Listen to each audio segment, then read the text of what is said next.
Alright, we're back for the second in the series of tutorials on Logicbots. This is 1.2 tight bends. I'm actually going to show you two different designs. The first design is more complex. It's the one that I came up with myself.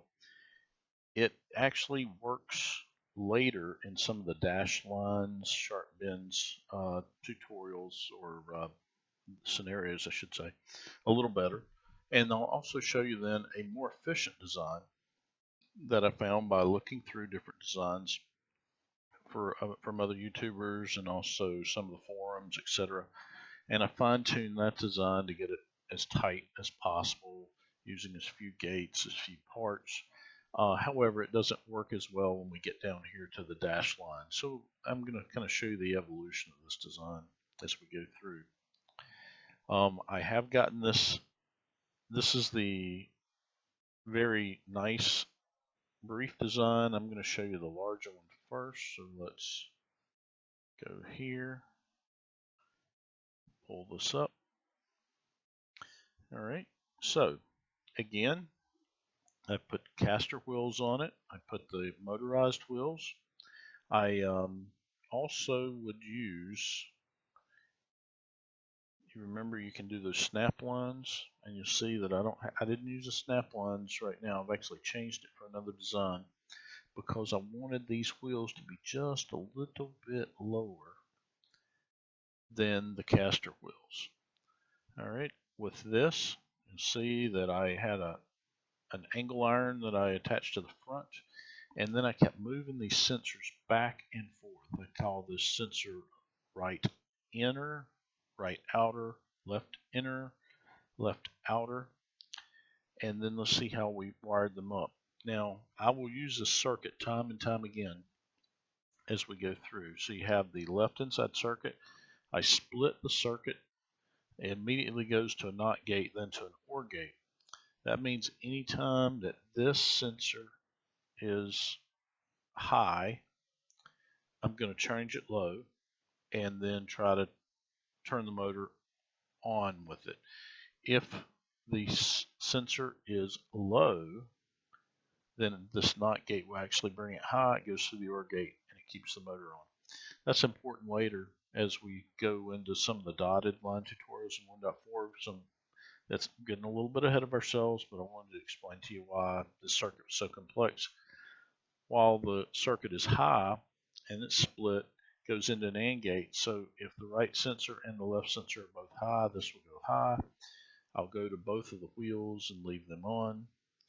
And then the same on the right sensors I described up here. Now, the benefit of this circuit is if you are not actively following any line, none of the sensors are active, it'll still drive the robot forward. If one of the sensors is active, the other's not, then what you'll see is one of the wheels will stop moving just very briefly, and that will help it to turn left or right to get it back on the line. With the outer sensors, when they detect that a line is coming up to the far left or to the far right, they will go ahead and initiate a turn in that direction. So let's look and see what the objective is here and what we've got to go through.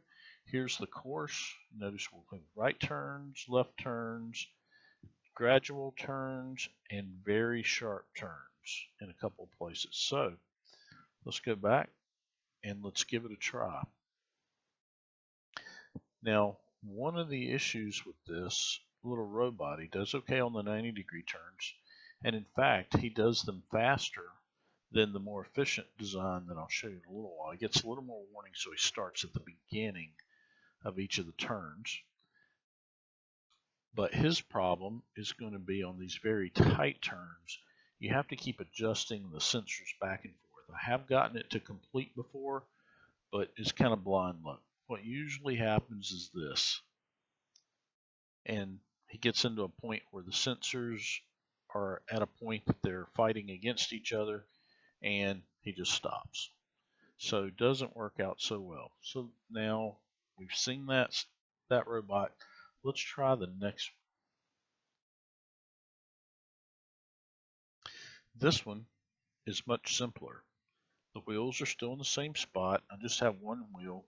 I could actually make this a caster wheel, but it being up a little bit, it seems to work well with finding the line in certain situations.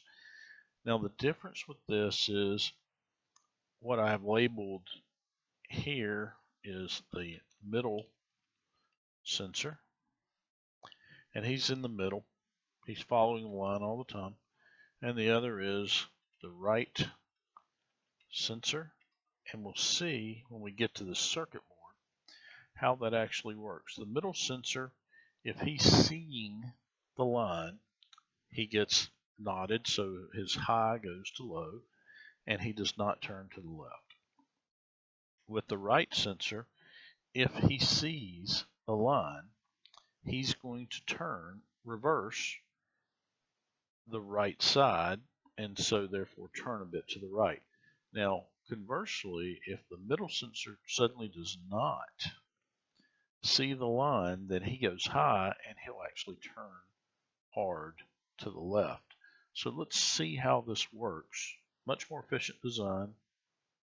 Let's see how it works as we run this through the course.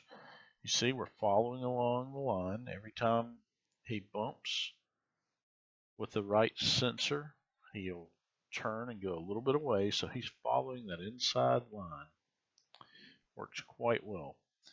The funny thing is, you will notice that he will not react quite as quickly in some situations, but it is a more elegant and nicer design. I found this while looking at other people's tutorials and some of the write-ups on the net, and then kept playing with this until I could get it to work. So I'm going to go ahead and speed this up so you don't have to watch him as he crawls through, and you'll see he does an excellent job of following the line, and he's complete. So we got 3 out of the 4. So very good job here. Now, if you have any questions, please let me know. If you have a better design, I would love to see it. And I hope you choose to subscribe. This is just one of the many tutorials that I plan to do as I work my way through the game and try to help others understand ways to beat the different scenarios, especially as it gets a little more complex. And somebody might be having a little challenge. Heck, I may have a little challenge and you can help me. Look forward to your next video.